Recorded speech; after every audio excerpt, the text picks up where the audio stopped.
దేవునికి మహిమ కలుగునుగాక. దేవాది దేవునికి నా స్తుతులు స్తోత్రాలు చెల్లిస్తా ఉన్నానండి.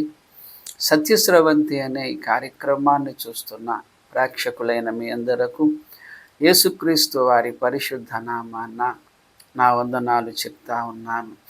రెండు మిత్రులారా, కాసేపు వాక్యాన్ని ధ్యానించుకుంటూ సమయాన్ని సద్వినియోగపరుచుకుందాం.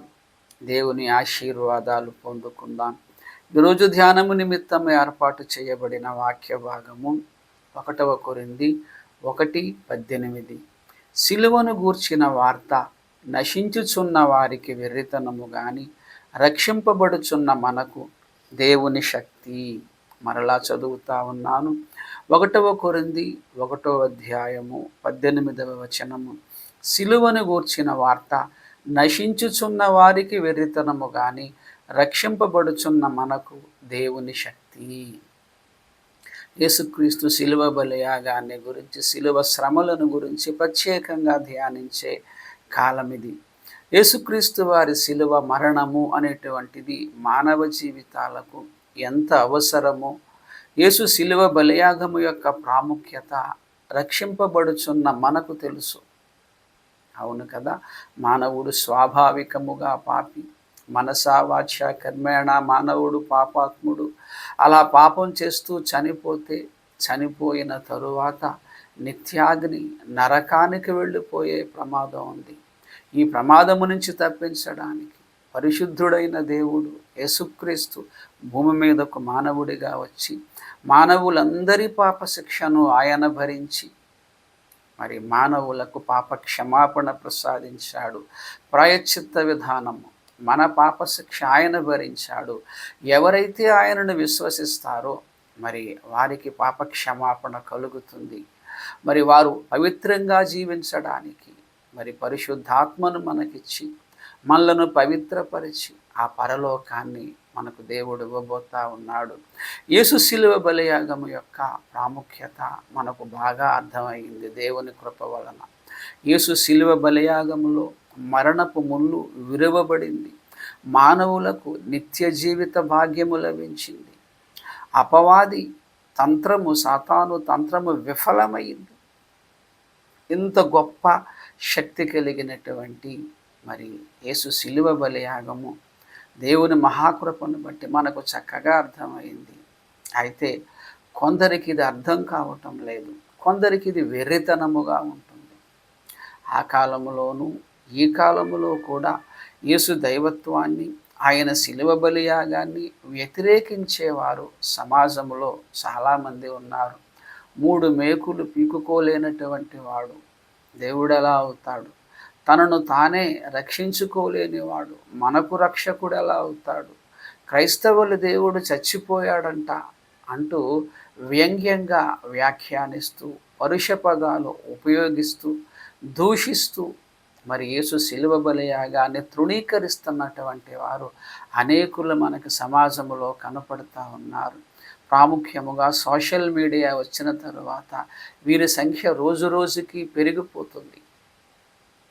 యేసు శిలువ బలియాగాన్ని తృణీకరించేవారు, యేసును గూర్చి ఇష్టానుసారముగా నోటికొచ్చినటువంటి మాటలు మాట్లాడుతూ మరి క్రీస్తును, ఆయన శిలువ బలియాగాన్ని తృణీకరిస్తున్న వారి సంఖ్య పెరుగుతూ ఉన్నది. ప్రియులారా, యేసు శిలువ బలియాగము యొక్క పరమార్థాన్ని వారు గ్రహించలేకపోవడానికి గల కారణము వారి అపహాస్య విధానమే.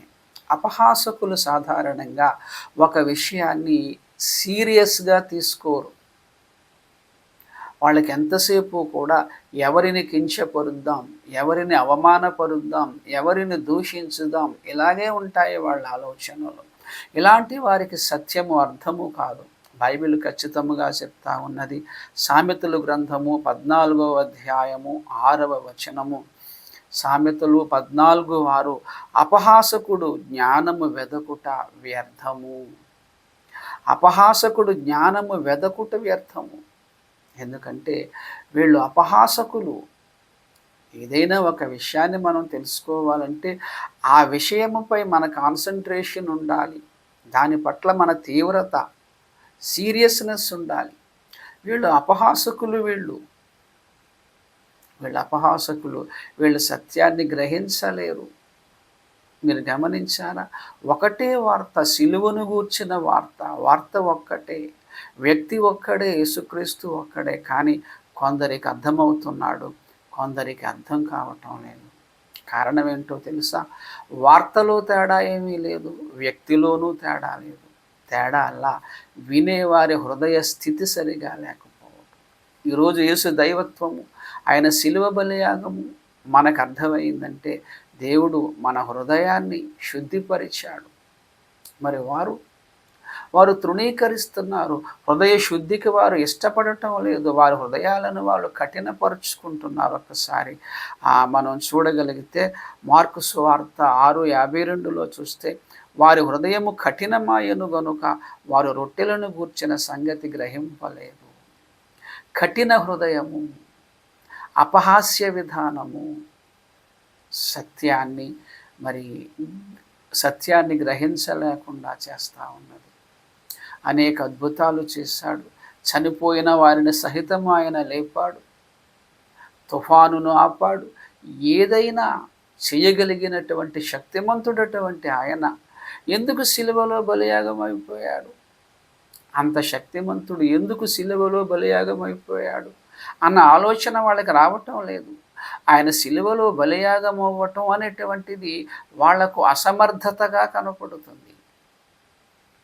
వారి అవివేక హృదయాలకు యేసు శిలువ బలియాగం అర్థము కాక వారు అపహాస్యము చేస్తున్నారు, హేళన చేస్తున్నారు, దూషిస్తున్నారు, ఇష్టానుసారముగా వాళ్ళు మాట్లాడుతూ ఉన్నారు.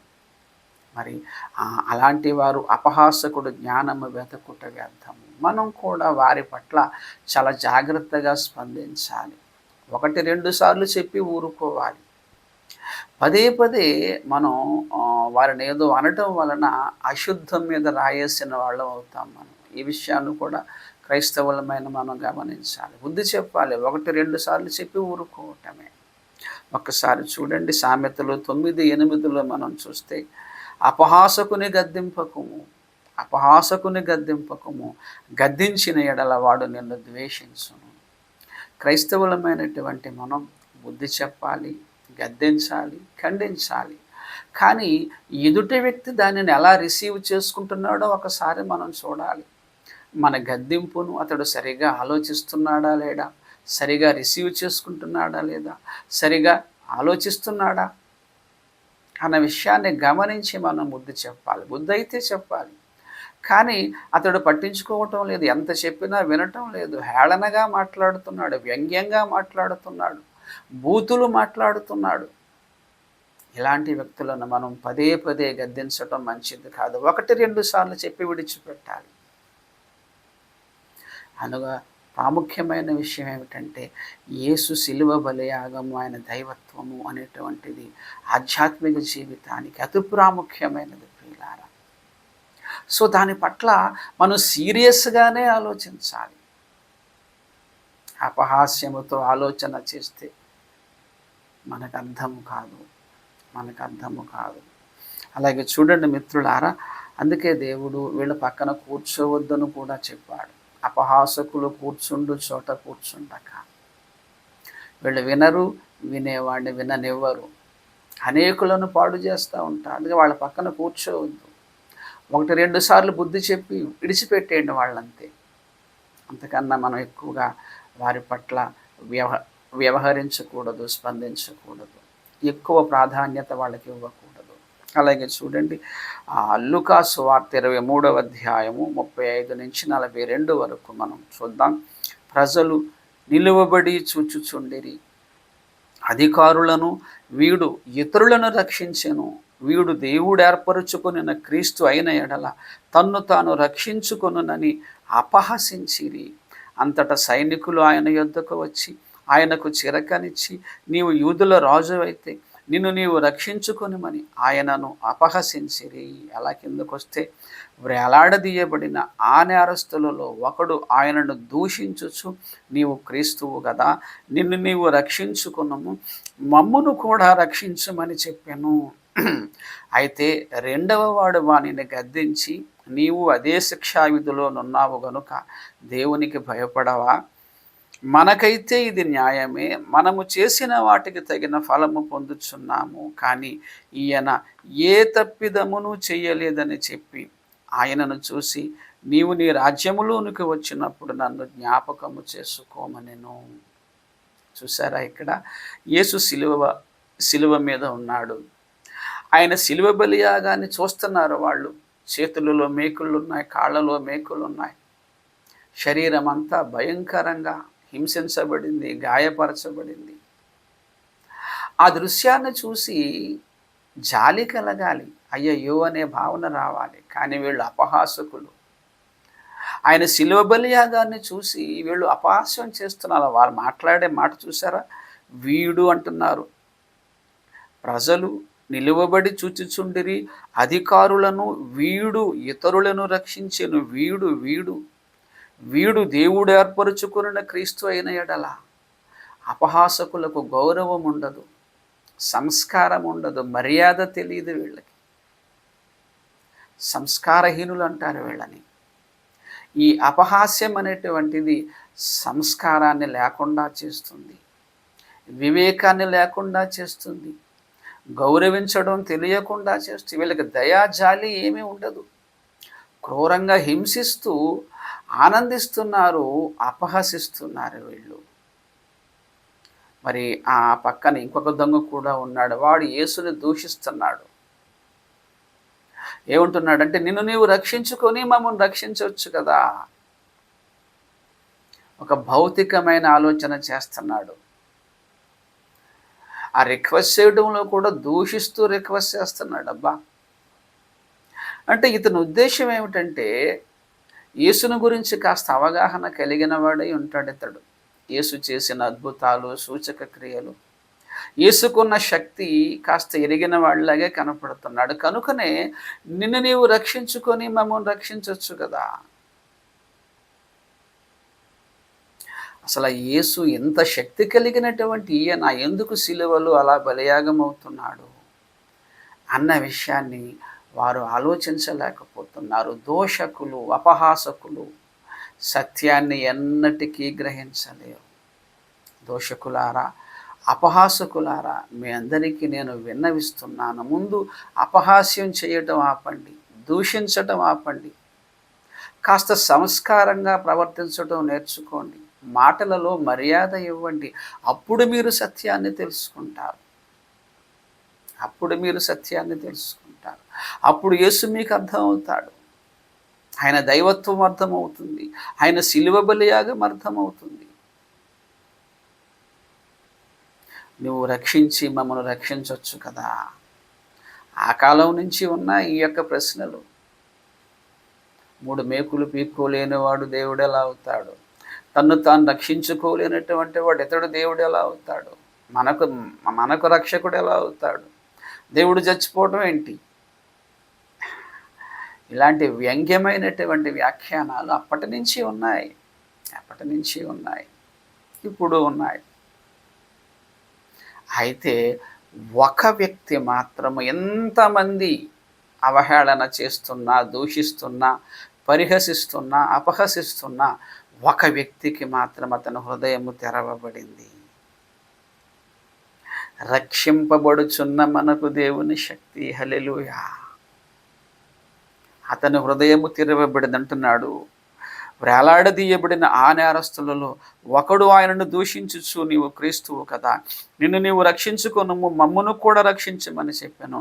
అయితే రెండవ వాడు వానిని గద్దించి, మనము చేసిన వాటికి తగిన ఫలము పొందుచున్నాము, కానీ ఈయన ఏ తప్పిదము చెయ్యలేదని చెప్పి ఆయనను చూసి, నీవు నీ రాజ్యములోనికి వచ్చినప్పుడు నన్ను జ్ఞాపకము చేసుకోమనెను. యేసు పరిశుద్ధత అర్థమైంది.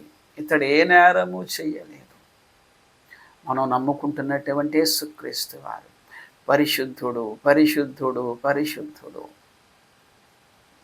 నాలో పాపమున్నదని మీలో ఎవడు స్థాపించునని సమాజానికి సవాలు విసిరిన ఏకైక పరిశుద్ధుడు ప్రభువైన యేసుక్రీస్తు వారు. ఆయన పరిశుద్ధతే మానవులకు పాప విమోచన కలిగించింది. అతడికి అర్థమైంది, ఒక పరిశుద్ధుడు సిలువలో బలియాగమవుతున్నాడంటే అది మానవుల పాప క్షమాపణ కొరకే. మన పాప శిక్ష ఆయన భరిస్తున్నాడు. ప్రాయశ్చిత్తము, పాపానికి ప్రాయశ్చిత్తము చేస్తున్నాడు. నన్ను రక్షించడానికి ఆయన సిలువలో బలియాగమయ్యాడు. ఆ సంగతి అతనికి అర్థమైంది. వెంటనే యేసు పరిశుద్ధత అర్థమైంది, యేసు దైవత్వం అర్థమైంది. ఆయన రక్షకుడిగా అంగీకరించాడు ఆ సిలువ మీద ఉన్నప్పుడే. కాస్త ముందుకు వెళితే ఇతను కూడా యేసును దూషించిన వాడే. కానీ ఇతని హృదయం తెరవబడింది. దేవుని సంకల్పంలో ఉన్నాడితడు, దేవుని ప్రణాళికలో ఉన్నాడితడు, రక్షింపబడుతున్నాడితడు. కనుక యేసు పరిశుద్ధత అర్థమైంది, ఆయన రక్షకుడిని అర్థమైంది, నా కోసమైన సిలువలో బలియాగమవుతున్నాడన్న సంగతి అతనికి అర్థమైంది. కనుక పక్క దొంగను గద్దిస్తున్నాడు. గద్దించి అంటున్నాడు, ఎంత మంచి కోరిక, ఆయనను చూసి నీవు నీ రాజ్యములోనికి వచ్చినప్పుడు నన్ను జ్ఞాపకం చేసుకో. నన్ను రాజ్యములోనికి చేర్చడానికి ఆయన సిలువలో బలైపోతున్నాడు అన్న సంగతి అర్థమైంది అతనికి. దేవుని అనుగ్రహం ఉంటే అర్థమవుతుంది, హృదయశుద్ధి ఉంటే అర్థమవుతుంది. అపహాసకునికి దేవుని సత్యాలు అర్థము కావు, దూషించే వారికి దేవుని సత్యాలు అర్థం కావు, వ్యంగ్యంగా వ్యాఖ్యానించే వాళ్ళకి దేవుని సంగతులు అర్థము కాదు. ముందుగా వారు హృదయ స్థితిని వాళ్ళు మార్చుకోవాలి. వారి హృదయము కఠినము కాబడింది, ఎంత చెప్పినా వినే స్థితిలో లేరు. వాళ్ళు ఎంతోమంది వారికి సమాధానాలు చెప్తున్నారు, అయినా సరే నథింగ్. మూర్ఖత్వము, కఠిన హృదయము. కానీ రెండవ వాడికి అర్థమైందమ్మో, ఈయన సామాన్యమైన వ్యక్తి కాదు, నన్ను రక్షించడానికి భూమి మీదకు మానవుడిగా వచ్చిన దేవుడైన, పరిశుద్ధుడైన, నా పాప శిక్ష భరించడానికి ఈయన సిలువెక్కాడు. నన్ను రక్షించడానికి ఈయన సిలువ మీద బలియాగమవుతున్నాడు. ఆయన సిలువ బలియాగానికి మానవ రక్షణకు సంబంధం ఉన్నది అన్న సంగతి అతడు గ్రహించగలిగాడు. మంచి కోరిక కోరుతున్నాడు, నీ రాజ్యములోనికి వచ్చినప్పుడు నన్ను జ్ఞాపకం చేసుకో. అక్కడ యూదులు ఉన్నారు, సైనికులు ఉన్నారు, ఇంకా ఎవరెవరో ఉన్నారు. వాళ్ళకి ఈ విషయం అర్థం కావటం లేదు.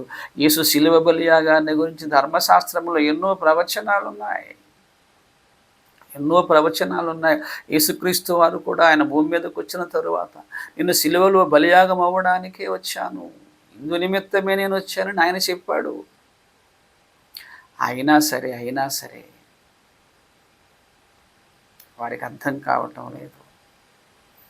క్రైస్తవ్యాన్ని కించపరుస్తున్నాము, కలవరపరుస్తున్నాము, గలిబిలి చేసేస్తున్నాము అని ఏదో వాళ్ళలో వాళ్ళు సంతోషిస్తున్నారు. కానీ వాళ్ళు నాశనానికి వెళ్ళిపోతున్నారన్న సంగతి వారు గ్రహించలేకపోతున్నారు. నశించుచున్న వారికి వెర్రితనము. క్రీస్తు దైవత్వాన్ని, ఆయన బలియాగాన్ని వెర్రితనముగా చూసేవారు నశించిపోవడానికి వెళ్ళిపోతున్నారు. వారి ప్రయాణము నాశన మార్గములో ఉన్నది, అది వాళ్ళు తెలుసుకోలేకపోతున్నారు. సేవకులను హింసిస్తున్నారు, చర్చెస్ను కూల్చేస్తున్నారు, బైబిల్ని ఇష్టానుసారంగా మాట్లాడుతున్నారు. క్రైస్తవ్యాన్ని ఏదో చేసేద్దాము, నాశనం చేసేద్దాము అనేటువంటి ఆలోచనలో వాళ్ళు ఉన్నారు. ఆ పనిని వాళ్ళు ఏదో గొప్ప పనిగా భావిస్తున్నారు. కానీ వారు తెలుసుకోవలసిన సంగతి, వారు నాశన మార్గములో ప్రయాణం చేస్తున్నారు. వాళ్ళు. ఒకసారి మంచి మాట చూద్దాం. 1 కొరింథీయులకు వ్రాసిన పత్రిక 1:24. ఆయన యూదులకు ఆటంకముగాను అన్యజనులకు వెర్రితనముగా ఉన్నాడు, కానీ యూదులకేమి గ్రీసు దేశస్థులకేమి పిలవబడిన వారికే క్రీస్తు దేవుని శక్తియు దేవుని జ్ఞానమునై ఉన్నాడు. యేసుక్రీస్తు అంటే దేవుని శక్తి, యేసుక్రీస్తు అంటే దేవుని జ్ఞానము. ఎవరికి? పిలువబడిన వారికి మాత్రమే. యేసు శిలువ బలియాగ దృశ్యములో మానవులకు పాప విమోచన, రక్షింపబడిన క్రైస్తవులకు అర్థమవుతుంది. యేసు శిలువ బలియాగములో యేసు పరిశుద్ధత కనపడుతుంది. రెండవ వ్యక్తి కిందాక మనం చూసాం కదా. యేసు దైవత్వము కనపడుతుంది పిలువబడిన వారికి. వ్యక్తిలో తేడా లేదు, శిలువ వార్తలో తేడా లేదు. కానీ కొందరికి ఒకలాగా, కొంతమందికి ఇంకొకలాగా అర్థమవుతుంది. కారణం ఏంటో తెలుసా? వారి హృదయములు కఠినమయ్యాయి కనుకనే వాళ్ళు ఇష్టానుసారంగా మాట్లాడుతున్నారు. మహాత్ములను దూషిస్తున్నారు. వారి కీడును వారే కొని తెచ్చుకుంటున్నారు. నాశన మార్గములో ప్రయాణం చేస్తూ సంతోషిస్తున్నారు. క్రైస్తవులమైన మాకు తెలుస్తుంది యేసుక్రీస్తు ఎవరో, ఆయన ఎందుకు సిలువలో బలియాగమయ్యాడు, ఎందుకు ఆయన 3 మేకులను పీకలేదో, ఎందుకు అలా హింసించబడుతూ మౌనంగా ఉన్నాడో. ఆయన సృష్టికర్త, కలిగి ఉన్నది ఏది ఆయన లేకుండా కలగలేదు. ఆయన మొదటివాడు, ఆయన కడపటివాడు, ఆయన నిత్యుడు, ఆయన ఆది అంతము లేనటువంటి దేవుడు, ఈ మహావిశ్వాన్ని కలిగించినటువంటి దేవుడు, శక్తిమంతుడు. అలాంటి గొప్ప దేవుడు సిలువలో అలా బలియాగమైపోతున్నాడు అంటే దానికి కారణము పిలువబడిన వారికి మాత్రమే. పిలువబడిన వారికి మాత్రమే. సమయోను ప్రవక్త యేసు బాలుడై ఉన్నప్పుడే ప్రవచించాడు. ఇశ్రాయేలీలలో అనేకులు పడుటకును తిరుగు లేచుటకును ఈయన వివాద గురుతై ఉన్నాడు. యేసుక్రీస్తు వారిని గూర్చినటువంటి స్పష్టత భక్తి జీవితానికి అవసరమై ఉన్నది. దేవుని మర్మమై ఉన్న క్రీస్తును స్పష్టముగా తెలుసుకున్న వారై మీ హృదయములలో ఆదరణ పొందండి అని పౌలు భక్తుడు అంటా ఉన్నాడు. మన హృదయములో ఆదరణ ఎప్పుడు వస్తుందో తెలుసా? యేసుక్రీస్తును గూర్చినటువంటి స్పష్టత. ఆయన దేవుడు, నీ కొరకు నా కొరకు మన పాప శిక్ష ఆయన భరిస్తున్నాడు. ఆయన భరిస్తున్నాడు కావాలని. 3 మేకులు పీకటం పెద్ద పని కాదు ఆయనకి. ఈ మహావిశ్వాన్ని చేసినటువంటి దేవుడు 3 మేకులను పీక్కోలేనివాడా? అతడు అసమర్థుడు అనుకుంటున్నావా?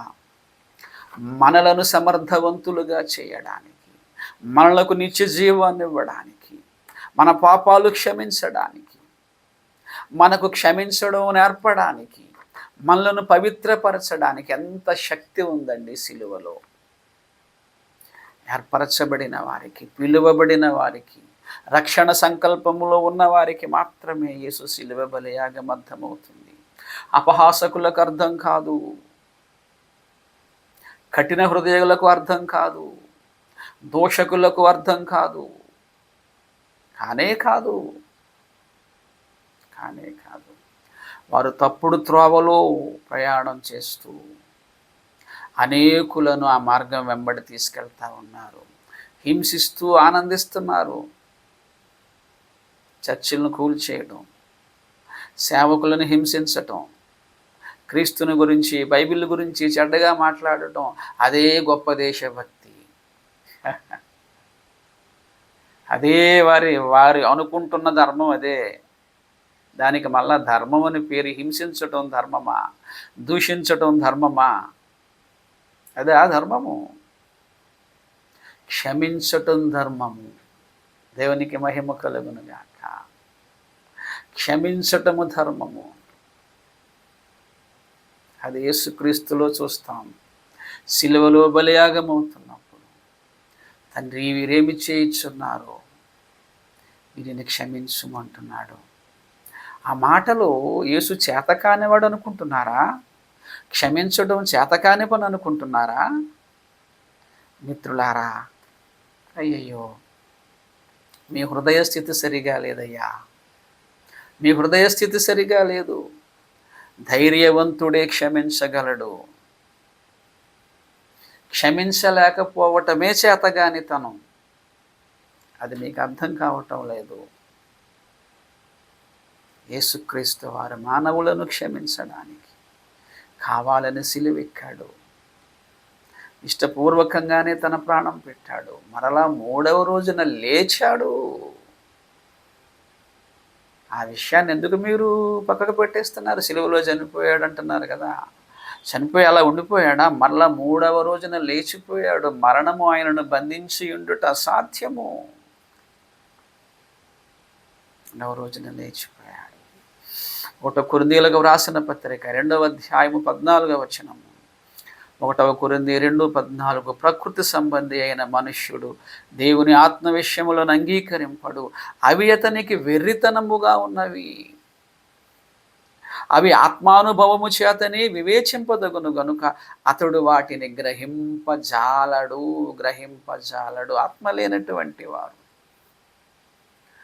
వీళ్ళు పరిశుద్ధాత్మను కలిగిన వారు కాదు, దురాత్మను కలిగినటువంటి వారు. కనుకనే దూషిస్తున్నారు, కనుకనే అపహసిస్తున్నారు, కనుకనే బూతులు మాట్లాడుతున్నారు. పరిశుద్ధాత్మ ఎవరి హృదయములో అయితే ఉంటుందో వారికి అర్థమవుతాడు యేసుక్రీస్తు ఆయన శిలువ బలియాగం. యేసుక్రీస్తు ఒక ఆత్మ సంబంధమైన వ్యక్తి. యేసు శిలువ బలియాగము ఆత్మ సంబంధమైన కారణము. ప్రకృతి సంబంధి అయిన మనుష్యుడు గ్రహించలేడు. యేసు దైవత్వము శిలువ బలియాగము నీకు అర్థం కావాలంటే నువ్వు పరిశుద్ధాత్మను పొందుకోవాలి. ఒక్కసారి మోకరించి ప్రార్థన చేయి సహోదరుడా. ఆయనే వచ్చి నీ హృదయాన్ని తెరుస్తాడు. యేసును దూషించిన వారు, సంఘాన్ని హింసించిన వారు, చాలామంది మారిన వారు క్రైస్తవ చరిత్రలో ఉన్నారు. అలాంటి వారిలో పౌలు గారు కూడా ఉన్నారు. బైబిల్లో సంఘాన్ని హింసించాడు ఆయన. అలాంటి ఆయన పట్టబడ్డాడు. ప్రకృతి సంబంధి అయిన మనుష్యుడు దేవుని ఆత్మ విషయములను అంగీకరింపడు. అతనికి వెర్రితనముగా ఉన్నది. అవి ఆత్మానుభవము చేతని వివేచింపదగును గనుక అతడు వాటిని గ్రహింపజాలడు.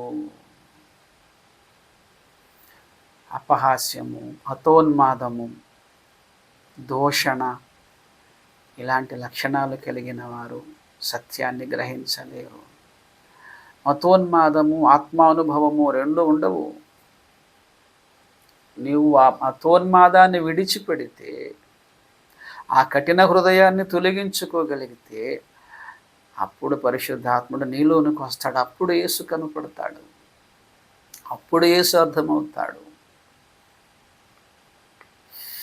యోధా వ్రాసిన పత్రిక 1వ అధ్యాయము 19వ వచనము. యోధా వ్రాసిన పత్రిక 1:19.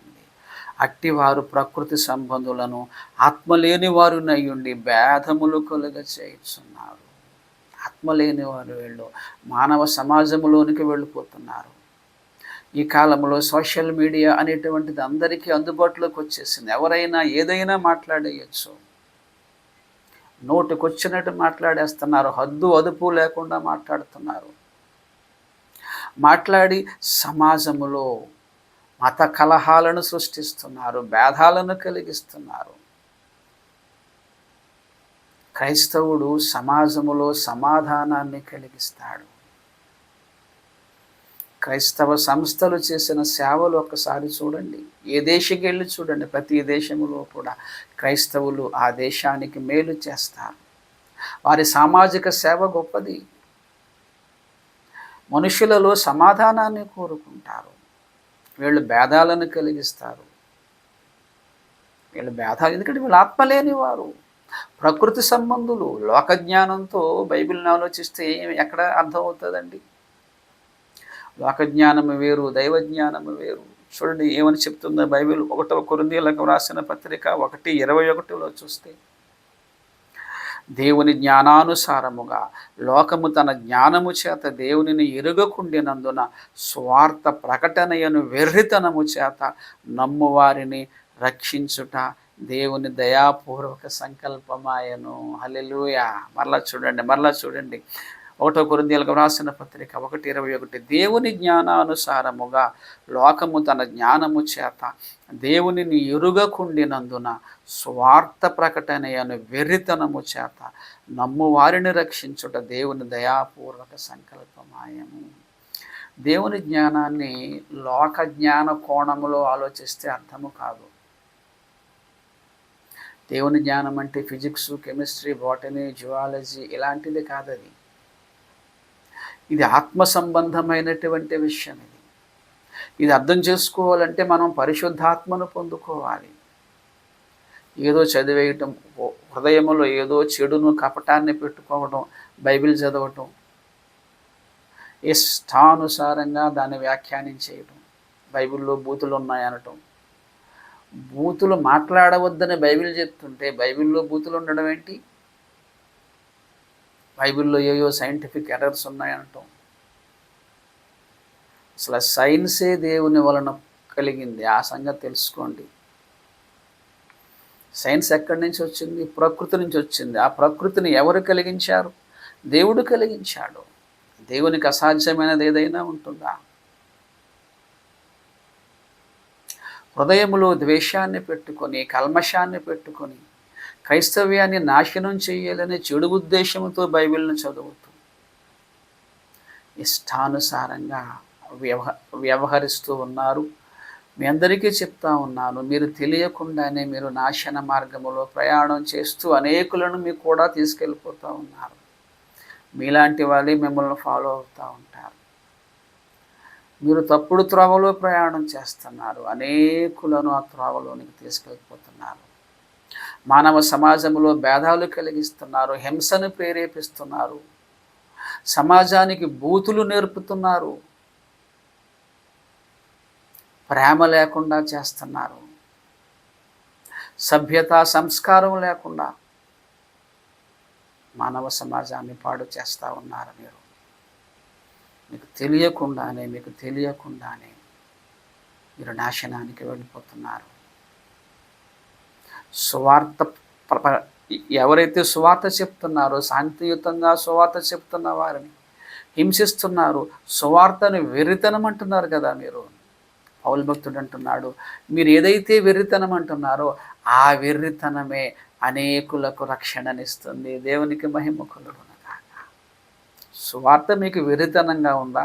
సరే, ఆ వెర్రితనమే అనేకుల రక్షణకు కారణమవుతా ఉంది. ఆ సంగతి మీరు ఎప్పుడు తెలుసుకుంటారు? సువార్తను అడ్డుకుంటున్నారు, సువార్థికులను హింసిస్తున్నారు, సమాజానికి మీకు తెలియకుండానే సమాజాన్ని తప్పు మార్గంలో మీరు తీసుకెళ్తా ఉన్నారు, భేదాలు కలిగిస్తూ ఉన్నారు. సోదరులారా, చక్కని భారతదేశం మనది, చక్కని దేశం మనది. అలాంటి దేశాల్లో భేదాలు కలిగించటం, అతకలహాలు తీసుకురావటం అది మంచిది కాదు. అది సమాజ శ్రేయస్సు కానే కాదు. ఒకసారి ఆలోచించండి మీరు. శిలువ బలియాగ దృశ్యము పాపి హృదయములో పరివర్తన తీసుకొస్తుంది. యేసు శిలువ బలియాగము పాపిని పరిశుద్ధపరుస్తుంది. ఎంతోమంది హంతకులు, దొంగలు మారారండి, త్రాగుబోతులు మారారండి. కొన్ని వేలకు వేలు సాక్ష్యాలు ఉన్నాయి, సోషల్ మీడియాలోనే ఉన్నాయి. అనేకులు మారారు. సమాజాన్ని ఒక మంచి మార్గంలో తీసుకువెళ్ళేదే పరిశుద్ధ గ్రంథం బైబిలు, పరిశుద్ధ దేవుడు యేసుక్రీస్తు. ప్రియమిత్రులారా, ఒక్కసారి ఆలోచన చేయండి. యేసు శిలువ బలియాగము అనేటువంటిది సామాన్యమైనది కాదు. యేసు రక్తము పాపిని పరిశుద్ధపరిచేది. యేసు రక్తమే జయము, అపవాదికి అనంత నాశనం. ప్రార్థన చేసుకుందాం. ప్రేమ కలిగిన ప్రియ పరిశుద్ధ తండ్రి, మీ కుమారుని శిలువ బలియాగము మాకు శక్తి. ఆ శిలువ బలియాగములో శక్తి మాకు కనపడుతుంది, జ్ఞానము కనపడుతుంది. అనేకులైన ఆత్మలేని వారికి అది వెర్రితనముగా కనపడతా ఉంది. తండ్రి, మీ ఆత్మతో మమ్మను నింపి మాకు అవగాహన కలుగ చేసి, తండ్రి, ఆ శిలువ శక్తిని మీరు మాకు తెలియపరిచారు. అనేకమైన దోషకులు, హింసకులు, అపహాసకులు, తండ్రి యేసు శిలువ బలి యాగాన్ని ఇష్టానుసారంగా తృణీకరిస్తున్నారు, దూషిస్తున్నారయ్యా. తండ్రి ప్రభువా, మీ చిత్తమైతే తండ్రి వారి హృదయాలను తెరచి వారికి మారు మనస్సు కలుగచేయండి. ఎవరైతే నీ సంకల్పంలో ఉన్నారో వారందరికీ మీ శిలువ సువార్త అందేటట్టు సహాయం చేయండి. ఎన్ని హింసలు ఎదురైనా, ఎన్ని కష్టాలు ఎదురైనా మీ శిలువ బలియాగాన్ని గూర్చినటువంటి ప్రకటనలో తండ్రి మేము వాడబడడానికి మాకు ఓర్పును, సహనాన్ని దయచేయండి. ఎన్ని కష్టాలు వచ్చినా ఓర్చుకొని భరించి అవసరమైతే మరణానికి సహితము సిద్ధపడి నీ శిలువ బలియాగాన్ని సమాజానికి ప్రకటించేలా మాకు సహాయము చేయమని యేసు వారి పరిశుద్ధ నామమని ప్రార్థన అడిగి వేడుకొనుచున్నాము తండ్రి. ఆమెన్. తండ్రి అయిన దేవుని ప్రేమయు, కుమారుడైన యేసుక్రీస్తు వారి కృపయు, పరిశుద్ధాత్మదేవుని అన్యోన్య సహవాసం ఇప్పుడు ఎల్లప్పుడూ సదాకాలం మనందరిపై తోడై ఉండునుగాక. ఆమెన్. వందనాలండి.